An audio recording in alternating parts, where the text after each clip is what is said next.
городе, где была милиция, где была воинская часть, где была советская власть, где была помещицкая власть, на глазах у власти подвергали людей вот этим экзекуциям. Целых 3 дня. Не будем забывать, что еще в получасе от Сумгаита находился столичный город Баку.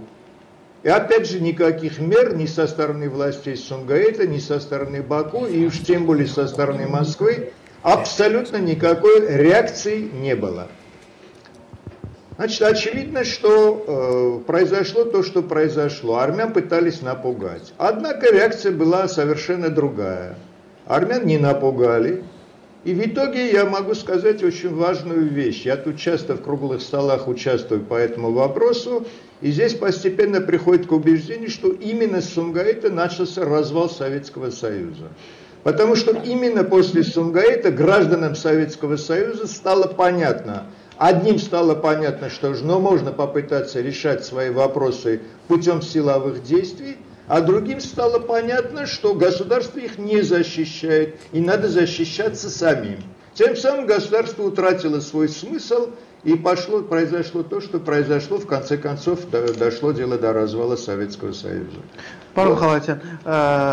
մեր Երևանի հյուրը պարոն Ռշտունին ասում էր, որ հիմնական մեղավորը Գորբաչովն է, խորհրդային ընդհանուր իշխանության ղեկավարության։ Да, я согласен с этим. Искապես Горбачова, они дали карт-бланш, они дали санкцию. Более того, если на этот раз Горбачев, так сказать, руками азербайджанских властей и преступников это совершил, то вот эти его угрозы, которые он направлял Зори Балаяну и Тикин Сильве Капитикян, значит, о том, что в Баку сидит 300 тысяч армян, которые тоже могут, их тоже подвергли экзекуции, а потом, когда оказалось этого недостаточно, то Горбачев направил войска в Карабах, которые осуществляли операцию «Кольцо» и, соответственно, уничтожили тоже достаточно много людей. У Горбачева руки по локоть в крови, он, безусловно, преступник. В армянской крови. Պարոն Ռշտունին ձեզ հարց ունի,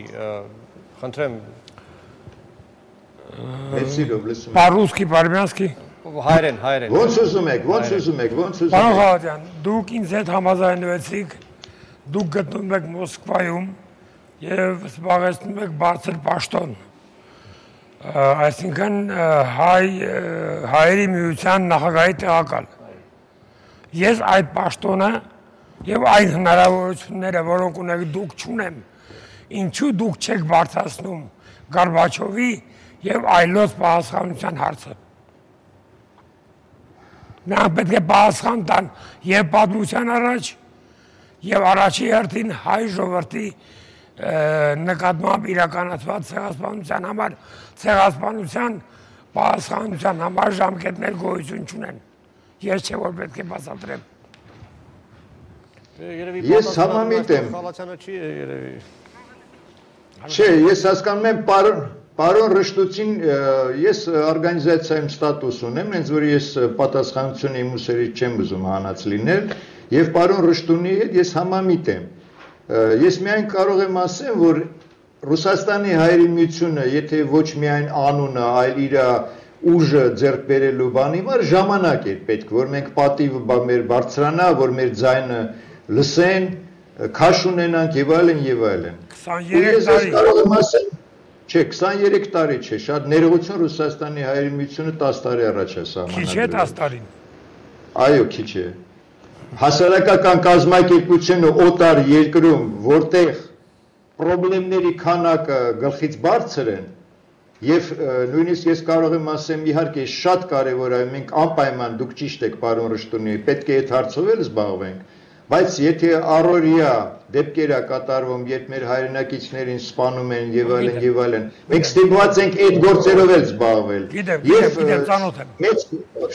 շատ քան հարցեր կան, որ թույլ չեն տալիս, որ տենց խորանանք, բայց պետք է խորանանք, ես դա ընդունում եմ։ Հարգելի պարոն Խալաթյան, ներեցեք, ես ձեր գործունեությանը լավ եմ ծանոթ, հետևում եմ։ Շնորհակալություն։ Ընտրեմ։ Մենք Բեյրութին խոսք ես կառաջարկեմ տալ մեր հաղորդման 3-րդ կեսում, որովհետև քիչ է ժամանակ մնում։ Ես նախ ուզում եմ հասկանալ, 23 տարի անցել է, մենք ինքներս խոսում ենք, մենք ինքներս պատասխանում։ Ռուսաստանի մամուլը այսօր ես կարդում եմ ռուսաստանյան թերթերը, անդրադառնում են Խոջալույի իրադարձություններին։ Սումգայիթի մասին ոչ մի հիշատակում։ Վահե, դու երևի ինձանից ավելի ուշադիր ես հետևում ռուսաստանյան մամուլին։ Վերջին տարիների ընթացքում նկատել ես լուրջ պարբերականում ինչ-որ հոդված կամ այս թեմային անդրադառնալու ինչ-որ փորձ։ Ցավոք սրտի Ադրբեջանի ջանքերի շնորհիվ այս թեման դարձել է զուտ վճարովի թեմա Ռուսաստանի լրատվամիջոցների համար։ Նրանք այս թեմային անդրադառնում են միայն այն դեպքում, եթե կա լուրջ պատվեր։ Իսկ Ադրբեջանի կողմից այդպիսի պատվերներ հաճախ են իջեցվում եւ նրանք հիմնականում այս Խոջալույի թեմայով են ուզում խոսել, մատուցում են իրենց տեսակետը։ Այդ պատճառով հակադրվել այստեղ որ գտնել այնպիսի ֆանատիկ լրագրողների, որոնք կարողանան փորձել ճշմարտությունը գտնել, միևնույն է խմբագրությունը երևի թե այդ նյութը չթողնի հրապարակել, քանի որ նրանց պետք է այդ պահել թեման հետագա եկամուտների համար։ Եթե թույլ կտաք, երկու խոսք ավելացնեմ այդ բանին, ուրեմն ճիշտ ասեց, որ վճարովի է հարցերը, մենք գիտենք, որ Ադրբեջանը հսկայական գումարներ է հատկացնում այդ գործի համար, հսկայական միլիոններով, բայց բացի դրանից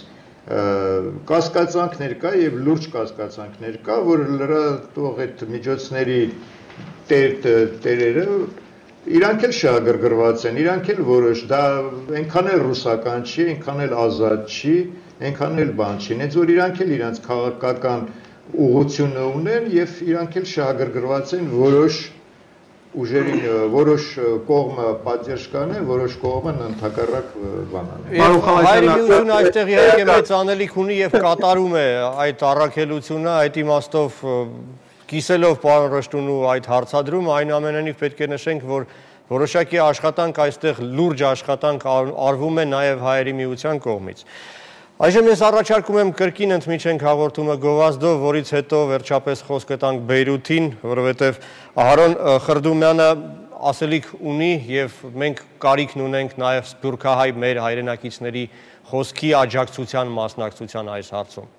Քիչ հետո կվերադառնանք։